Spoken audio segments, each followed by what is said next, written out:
Okay. Good afternoon, students. Welcome to the online video lecture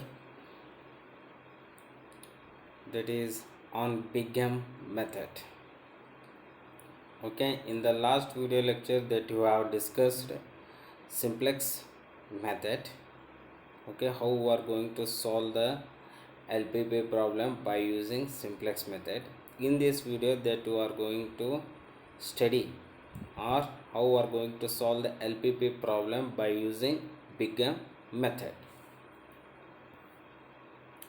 Now first we need to know the difference between the Big M method and simplex method is in the simplex method that we are going to use where the maximization type problem as well as in the constraint equations the less than or equal sign should be there in the simplex method, but in Big M method you can use this method for the minimization type problems as well as in the coming to the constant side.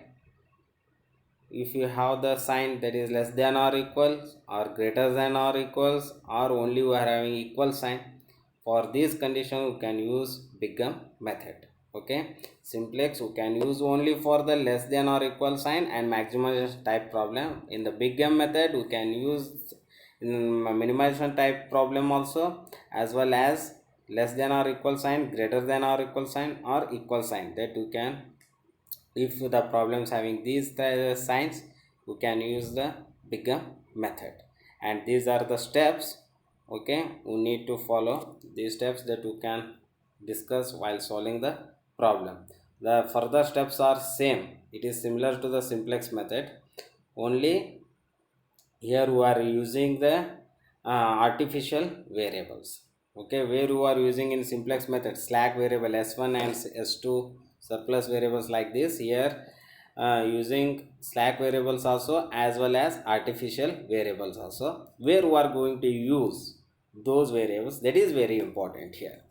Now coming to the first problem, that is minimization z equals to 2x1 plus x2 subjected to, he has given three constraints here. That is, first constraint is less than or equals to 4 is there. Okay, x1 plus 2x2 less than or equals to 4, and second constraint 4x1 plus 3x2 greater than or equals to 6 is there. Next third constraint 3x1 plus x2 equals to 3 is there. Now we need to bring that one into maximization form. It is minimization is there, next we need to bring that one into maximization form, so that we need to multiply -1 to the objective function z equation, that will becomes -2x1 minus x2 plus 0s1 plus 0s2 minus ma1 minus ma2. These are artificial variables. We are having here x1 and x2 variables, so that we are using 0s1 s2 ma1 ma2. Now coming to the constraints here, wherever the less than or equal sign is there, just you can add s1 slack variable. Okay, if you subtract s1 if you subtract s variable, that you can call it as surplus variable. Here we are adding, so that we can call it as slack variable if it is less than or equal sign is there. Suppose if you are having greater than or equal sign is there, we can subtract the surplus variable, that is s2, and add the artificial variable, that is a1. Okay, now only we are having equal sign, then we can add artificial variable. Okay, in the first constraint we are having less than or equal, so that we are adding slack variable s1, it becomes x1 plus 2x2 plus s1 equals to 4. Now for second constraint we are having greater than or equal sign is there, so that we are subtracting surplus variable and we are adding artificial variable, so that the equation become 4x1 plus 3x2 minus s2 plus a1 equals to 6. Now in the third constraint we are having equal sign is there, for that one we can add the artificial variable, so that the equation becomes 3x1 plus x2 plus a2 equals to 3. Now Coming to the table, it is as similar as the simplex method.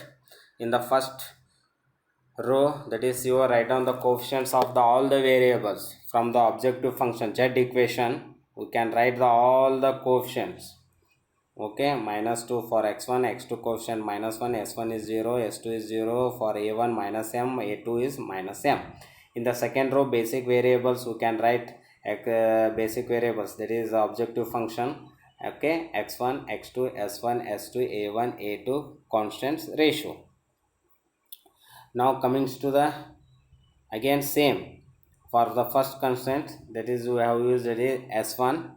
Okay, that is write down s1 is in the objective function, coefficient is 0, so that for the x1 it is 1 is there, x2 is 2, s1 is 1, s2, a1, a2 can take it 0, and coming to the RHS side it is 4. Next coming to the artificial variable, we are having a1, so that the in the objective function it is the coefficient is minus m, so that 4 3 0 minus 1 1 0, right? RHS side is 6. That is for second constraint. And for third constraint, artificial variable is there a2, so that a2 is there in the objective function. For the a2 variable, that is coefficient is minus m is there, and for the other x1 is 3. See the third constraint, x2 is 1, s1 is 0, s2 is 0, a1 is 0, a2 is 1, RHS side is 3. Okay, now coming to the that is z equation again here. How the same formula that you are going to use here, s1 is 0, x1 coefficient is 1, 0 into 1, plus for the a1 row, basic objective function is minus m, x1 coefficient is 4, and for the a2 row, objective function is minus m, and x1 is coefficient is 3, that is 0 into 1 plus minus m into 4 plus minus m into 3. For the main objective function, x1 coefficient is minus 2. Okay, after doing this one, we got minus 7m plus 2. Similarly, do it for minus 1, the x2 column. We are getting minus 4m plus 1, and for s1 column 0, s2 is m, a1 column we are getting 0, a2 is 0. Now we are getting negative values there, so that which one is the maximum negative value, minus 7m plus 2, that we can call it as encircle that column, that x1 we can call it as entry column. And after the entry column, now coming to the ratio column here, the constant it is 4 for s1 row, and the element which is coming under the entry column for s1 row it is 1, so that 4 by 1 it is 4. And similarly for the a1 row, entry column element is 4 and constant is 6, 6 by 4 it is 1.5. For the a2 row, 3 is there, constant is 3, 3 by 3 it is 1. Which one is the minimum maximum value, that is a2 row, we are getting 1 in the ratio column, so that encircle that row we can call it as living row. Okay, we are deleting that row by entering the column, that is x1 column. Okay, now for s1, again for s1 row we can apply the formula, that is old element minus entry column coefficient into corresponding new pivot equation element. Okay, for s1, before going for s1 a1, first we need to find out the x1. Okay, that is new pivot equation for x1 row, new pivot equation we need to find out first x1. After go for the above, that is s1 and a1. In the x1 new pivot equation, by using the formula old equation element divided by key element. Okay, for x1 we can take the objective function coefficient is minus 2. For x1, the intersection of key old element equation element is for x1 it is 1 is there, and key element, the intersection of the entry column and living row, that is 3 is there, divided by 3, that you are getting 1. Similarly do it for the other row elements. After doing the x1 row, go for s1. For s1 row elements, how we are going to find out? By using the formula old element minus entering column coefficient into new pivot element. Equation element, again we are getting z equations row, that is 0 minus 5m plus 1 3 0 m 0 7m minus 2 divided by 3. Again we are getting negative values there. Each one is a negative value, minus 5m plus 1, so that you can call it as, you can encircle that column. x2 column is an entry column. Okay, entry column elements are getting 5 by 3, s1 row, a1 row 5 by 3, and x1 is 1 by 3. Coming to the constant sides, 3 is there. In the ratio side, coming to the ratio side, 3 divided by entry column element, that is s1 row 5 by 3 is there, we are getting 9 by 5. For the a1 row, we are getting entry column is 5 by 3, so that constant is 2 divided by 5 by 3. x1 row, that is 1 by 3 is there, 1 by 3, constant is 1 divided by 1 by 3, 3 is there. Again choose the minimum positive values, that is occurs at a1 row, so that you can encircle that row, that you can call it as living row. Next, in the further step, by deleting a1 row, we can enter the x2 column. Again procedure is continuous, we are getting the positive values next here in the z equations. Okay, for the x1 is 3 by 5, x2 is 6 by 5, and s1 is 1. Just we can substitute those values in the z equation. Okay, z minimum 2x1 plus x2 is there, x1 and x2 value can enter, z equals to, we are getting 12 by 5.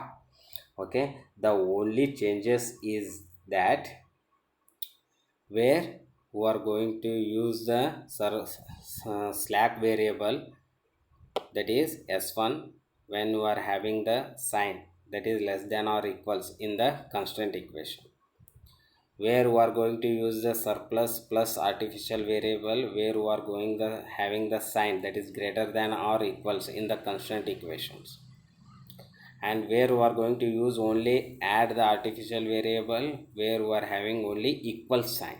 Okay, these three important points you need to keep it in mind, and otherwise all the steps are similar to the simplex method.